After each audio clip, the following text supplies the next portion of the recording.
हिंदू धर्म में श्री राम को श्रेष्ठ पुरुष माना जाता है। हम सभी जानते हैं त्रेता युग में भगवान श्री राम को 14 बछर वनवास बहुत ही दुखदायी था। क्या आप जानते हैं भगवान श्री राम की वनवास कैसे हुआ और 14 बछर ही क्यों हुआ?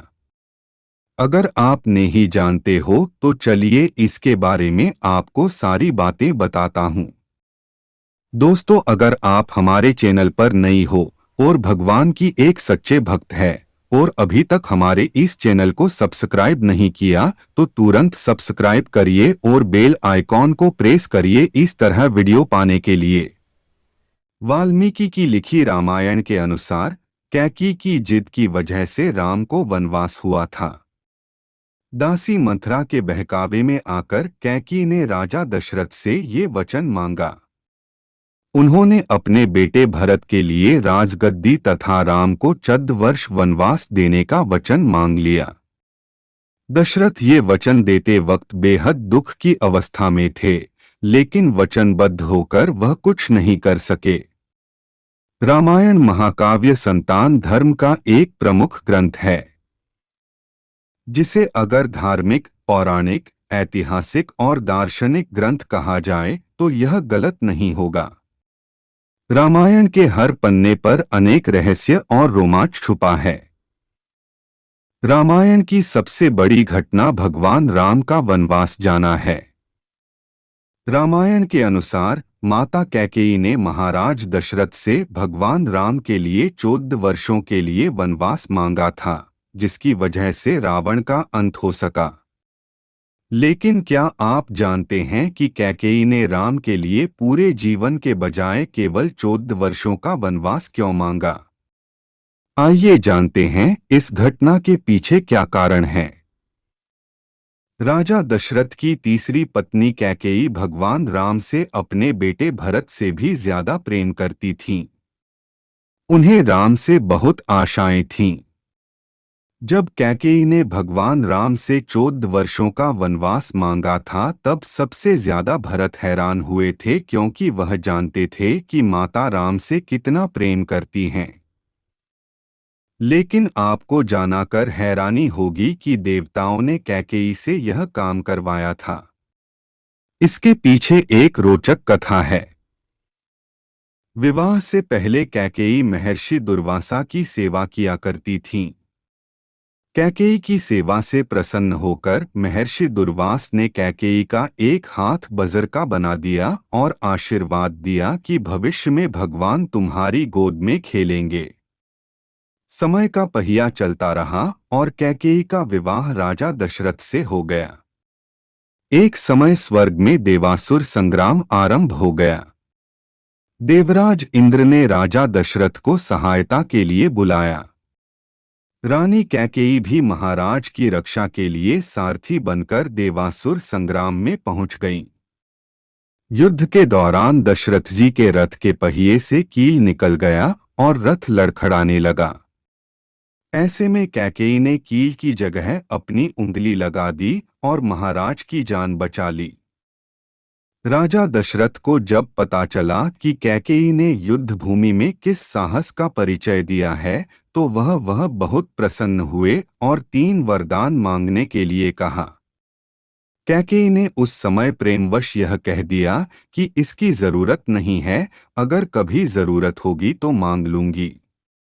कैकेयी ने राजा दशरथ को इसी वरदान के जाल में फांस लिया और राम के लिए 14 वर्ष का वनवास मांग लिया। लेकिन 14 वर्ष के लिए वनवास क्यों मांगा, इसके पीछे कई राज हैं। कैकेयी ने 14 वर्ष का वनवास मांगकर यह समझाया कि अगर व्यक्ति युवावस्था में 14 यानी 5 ज्ञानेंद्रियां, कान, नाक, आँख, जीभ, त्वचा, 5 कर्मेंद्रियां, वाक, पाणी, पाद, पायु, उपस्थ तथा मन, बुद्धि, चित्त और अहंकार को वनवास एकांत आत्मा के वश में रखेगा, तभी अपने अंदर के घमंड और रावण को मार पाएगा। दूसरी बात यह था कि रावण की आयु में केवल 14 ही वर्ष शेष थे। प्रश्न उठता है कि यह बात कैकेयी कैसे जानती थी? ये घटना घट तो रही थी अयोध्या में, लेकिन योजना देवलोक की थी। कोप भवन में कोप का नाटक हुआ था। कैकेयी को राम पर भरोसा था, लेकिन दशरथ को नहीं था। इसलिए उन्होंने पुत्र मोह में अपने प्राण गंवा दिए और कैकेयी हर जगह बदनाम हो गईं। अजसु पिटारी तासु सिर गई गिरा मती फेरी। सरस्वती ने मंथरा की मति में अपनी योजना डाल दी। उसने कैकेयी को वही सब सुनाया, समझाया और कहने को उकसाया जो सरस्वती को करवाना चाहती थीं। इसके सूत्रधार स्वयं श्री राम थे। उन्होंने ही यह योजना तैयार की थी। माता कैकेयी यथार्थ जानती हैं। जो नारी युद्ध भूमि में दशरथ के प्राण बचाने के लिए अपना हाथ रथ के धुरे में लगा सकती है, रथ संचालन की कला में दक्ष है, वह राजनैतिक परिस्थितियों से अनजान कैसे रह सकती है। कैकेयी चाहती थी कि मेरे राम का पावन यश 14 भुवनों में फैल जाए, और यह बिना तप और बिन रावण वध के संभव नहीं था। कैकेयी जानती थीं कि अगर राम अयोध्या के राजा बन जाते तो रावण का वध नहीं कर पाएंगे, इसके लिए वन में तप जरूरी थी। कैकेयी चाहती थीं कि राम केवल अयोध्या के ही सम्राट न बनकर रह जाएं, वह विश्व के समस्त प्राणियों के हृदयों के सम्राट भी बने। उसके लिए राम को अपनी साधित शोधित इंद्रियों तथा अंतःकरण को तप के द्वारा तदर्थ सिद्ध करना होगा। देवलोक में बनाई गई इस योजना का केंद्र राक्षस का वध था।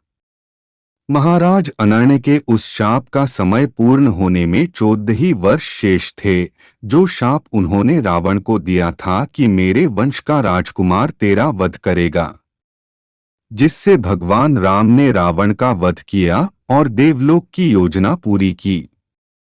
रामायण और महाभारत दोनों में ही 14 वर्ष वनवास की बात हुई है।